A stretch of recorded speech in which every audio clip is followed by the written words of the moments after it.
Facebook YouTube যেখানেই যাই news খুললেই খালি দেখি 10-15 বছরের পোলাপান ইতালি এগিয়ে পড়তেছে, জানি না কি লেগে আর আসলে ইতালি আইতেছে। যাক, বিভিন্ন রকমের মানুষ বিভিন্ন কাজে ইতালি আইতেছে। অনেকে আহে ইতালির ভালো ভালো মানুষ, সুন্দর সুন্দর মানুষ দেখতে, আবার অনেকে আহে ইউরোপের কালচার দেখতে, আবার অনেকে আহে ইউরোপের দেশে শান্তি করে একটু ঘুরবে এই কারণে, আবার অনেকে আহে আবাসে ইনকাম করতে, আবার অনেকে আহে দেশে ভাল লাগে না, দেশে হরতাল গন্ডগোল ঝামেলা দূর ও দেশ সারিয়ান বিদেশে যাবে গিয়ে। হে গেছে, আসসালামু আলাইকুম, ওয়েলকাম টু নিউ ব্লগ। কি অবস্থা সবার? আশা করি সবাই খুব ভালো আছেন। আমার মতো আমি অনেক ভালো আছি। সকাল সকাল ছোট ভাই স্কুলে দিয়া এবার আমি ইতালির চিপা চাপা অলিগলির মধ্যে একটু হাঁটতে আছি। এই শহরগুলো আমার কাছে এত পরিমাণে ভালো লাগে, এই রাস্তাগুলো এত ভালো লাগে যা আসলে কইয়ে বোঝাইতে পারবো না। কারণ ছোটকাল হইতেই এগুলো দেখতে দেখতে যেহেতু বড় হয়েছি, যতই হাঁটি যতই করি যতই দেখি দেখার কোনো শেষই হয় না। আসলে এতক্ষণ যে কথাগুলো কইলাম, কথাগুলো কিন্তু অবাস্তব না, মানে মিথ্যা কোনো কথা না বা বানান্য কোনো কথা না, আসলেই সত্য। ইউটিউব ফেসবুক যেই জায়গায় যাই সবাই আসলে খালি ইতালি পড়তেছে।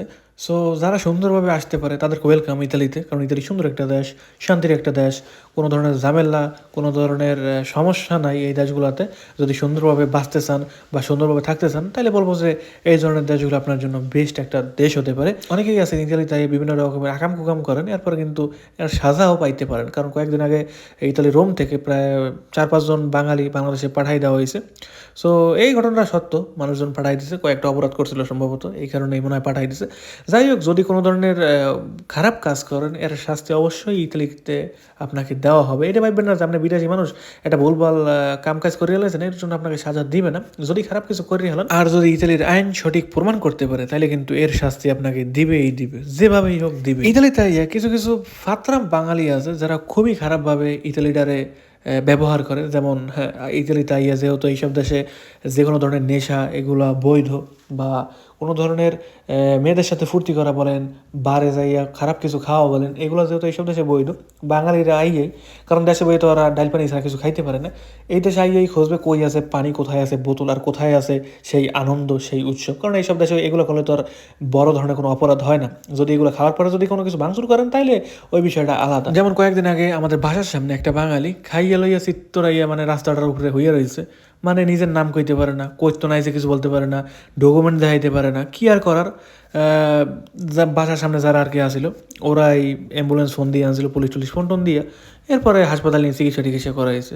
সো ওর কাম আসলে প্রথম বাইন দেখো তখন পিডানের, যতক্ষণ পর্যন্ত নেশা আর কি না কাটবে, এরপরে আর চিকিৎসা যদি লাগে হেয়ে লাগলে করান উচিত। কিন্তু ইতালিতে আসলে খাইয়ালি রাস্তার পাশে হয়ে থাকলে ওরা আসলে চিকিৎসা করে, এইটা একটা এই দেশের একটা খারাপ দিক কম আমি। কারণ খাইয়ালি রাস্তার পাশে হয়ে থাকলে দরকার পিডানে আগে কয়েক দফা পিডাই, এরপর যদি চিকিৎসা লাগে হ্যাঁ সরকারি খাওয়ান ফাও খাইবে, সমস্যা। ছোট বড় সবাই একটা কথাই কইতে চাই, ইতালিতে কোনো সময় এই ধরনের নেশার মধ্যে যাইবেন না। একবার যদি ইতালির এই নেশার মধ্যে পড়তে পারেন জীবনে আর এই নেশা ছাড়তে পারবেন না একদম মৃত্যু পর্যন্ত। কারণ ইতালিতে কেউই আপনার এই নেশার তনে সরাইবে না, নিজে যদি না সরেন। সো নিজেরও সরতে ইচ্ছা করবে না, কেউ আপনারা সরাইবে না, অর্থাৎ আজীবন এরকম পস্তে পস্তে জীবন যাবে। পরবর্তীতে কাজে গেলে মন বয় না, বাইরা ভালো লাগে না, বাসায় ভালো লাগে না, এরপরে কি আর করার, রাস্তাঘাটে হয়ে থাকবেন, পুলিশে ধরবে।